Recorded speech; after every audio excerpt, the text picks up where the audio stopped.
Buonasera e ben ritrovati con l'informazione flash di New Sicilia. Vediamo insieme i titoli più rilevanti del pomeriggio.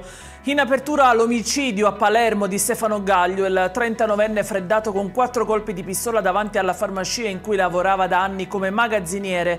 Le telecamere di videosorveglianza dell'esercizio commerciale hanno ripreso per intero la scena. Adesso si cerca un uomo esile coi capelli brizzolati e sulla sessantina.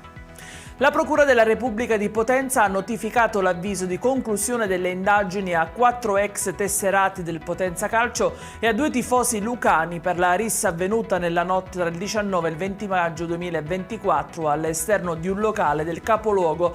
Tra gli indagati spiccanti è l'attuale giocatore del Catania Salvatore Caturano.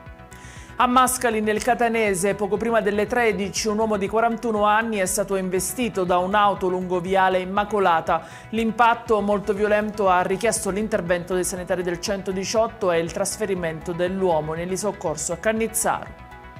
La Giunta Comunale etnea ha approvato il programma destinato al miglioramento della viabilità del nodo Rotolo-Omnina. Il progetto, su proposta dell'assessore Parisi, sarà avviato a breve e costerà oltre 11 milioni di euro. Il piano prevederà il completamento del collegamento tra Viale Alcide Gasperi e Viale Ulisse, ma anche quello con i quartieri di Picanello e Ognina.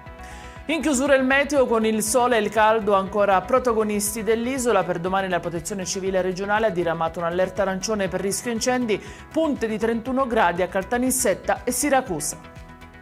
Ed è tutto per questa edizione. Vi ricordo come sempre che i dettagli su queste notizie e molte altre li trovate sul nostro sito www.newsicilia.it e sui nostri canali social. Grazie per averci seguito e buona serata.